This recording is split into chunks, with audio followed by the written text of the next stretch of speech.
دوسرا، جو لوگ میمز بناتے ہیں اس طرح کی میمز بناتے ہیں جس میں کسی بھی سیاسی لیڈر کو بندر یا کتے کی شکل میں دکھایا جا رہا ہے، یہ اخلاق سے گری ہوئی حرکت ہے. یہ اس کی علامت ہے کہ آپ اخلاقیات کی ساری حدود کو توڑ چکے ہو. یہ غلط ہے. میں سمجھا پا رہا ہوں اپنی بات؟ اتنا آگے مت جاؤ. ہمیں یاد ہے کہ ہمارے ایک استاذ تھے، ان کے پاس ایک شخص اپنے بیٹے کو لے کر آیا. وہ مدرسے میں پڑھتا تھا، سدھر نہیں رہا تھا وہ بچہ. بڑا پرانا واقعہ ہے، لیکن کچھ واقعات ایسے ہیں جو یاد رہ جاتے ہیں ہمیشہ کے لیے. ان سے سبق ایسا ملتا ہے. تو باپ نے کہا کہ بھائی یہ میرا بیٹا سنبھل نہیں رہا ہے، مدرسے سے بھاگتا ہے اور غلط ایکٹیویٹیز میں ہے. تو ہمارے استاذ وہ بہت ہی شفیق استاذ ہے نا، ہاتھ نہیں اٹھاتے کسی پہ. باپ نے بھی جب کہا کہ بھائی ایک دفعہ تو آپ اس کی ٹھکائی لگا دیں، تو انہوں نے ایک دفعہ لگائی اس کی ٹھکائی لڑکے کی. وہ پھر بھی نہیں سدھرا. پھر ان کے والد نے کہا حضرت سختی کریں اس کے اوپر. انہوں نے کہا بھائی میں کسی کو ٹھیک کرنے کے لیے اپنے اخلاق خراب نہیں کر سکتا، میں بگڑ جاؤں گا. جب ایک دفعہ آج چلتا ہے نا انسان کا گالیاں والیاں، پھر یہ فری اسٹائل ہو جاتے ہیں. آپ نے دیکھا ہوگا بعض لوگ گالی سے بات شروع کرتے ہیں، گالی پہ ختم کرتے ہیں. وہ کہتے ہیں اب ہماری بریکیں کیا ہو گئی ہیں؟ فیل. اور یہ ہے، ہاتھ بھی انسان کے ایسے ہی چل جاتے ہیں. جو بیویوں کو مارتے ہیں نا، شروع میں شاید کوئی وجہ ہوئی ہو، اس کے بعد ان کا ہاتھ کیا ہوتا ہے؟ چل جاتا ہے.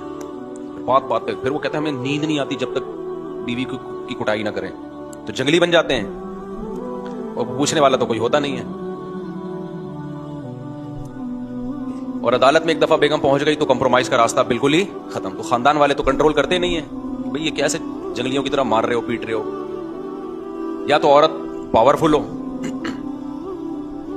بعض اوقات اس کا خاندان اتنا پاورفل ہوتا ہے کہ وہ خود ہی اس کے نٹ بولٹ داماد کے جو ہے نا سافٹ ویئر اپڈیٹ کر دیتے ہیں. اگر پاورفل نہیں ہے پھر کیا کرے وہ؟ تو یورپ میں بھی یہ ہے اور پاکستان میں بھی. خوب سمجھ لو، جو خواتین کی این جی اوز بنی ہوئی ہیں نا، گھر توڑنے میں ان سے بڑا فنٹر کوئی ہے نہیں. آپ کی بیوی اگر کسی این جی او کے پاس چلی گئی نا اپنے حقوق کے لیے، تو بس سمجھ لو اب گھر ٹوٹا ہی ٹوٹا.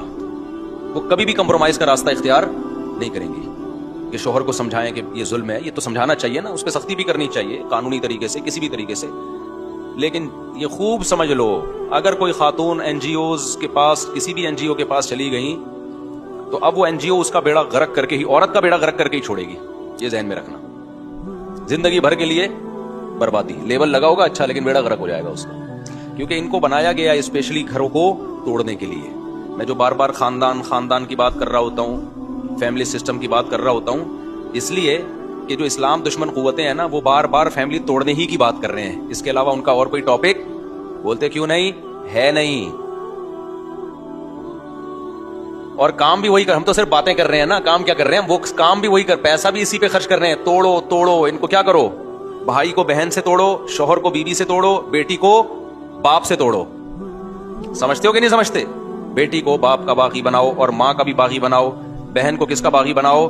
بھائی کا باغی بناؤ. بیوی کو کس کا باغی بناؤ؟ شوہر کا باغی بناؤ. بہو کو کس کا باغی بناؤ؟ ساس سسر کا باغی بناؤ. جس حد تک بغاوت ہو سکتی ہے اس پہ اربوں روپے کے سرمایہ خرچ ہو رہے ہیں. ان کو اس سے کوئی غرض نہیں کہ پی ٹی آئی آتی ہے یا جے یو آئی آتی ہے، کریں جو بھی آئے، اس ٹاسک پہ ہم نے کام کرنا ہے. لہذا جب کوئی مظلوم عورت ان کے پاس جاتی ہے، جو باقی مظلوم بھی ہوتی ہیں، تو اس کا ظلم کا جو علاج کرتے ہیں نا، وہ اس طریقے سے کہ ایک بہترین موقع ملا ہے خاندان توڑنے کا، اس آپشن کو پہلی فرصت میں استعمال کیا جائے.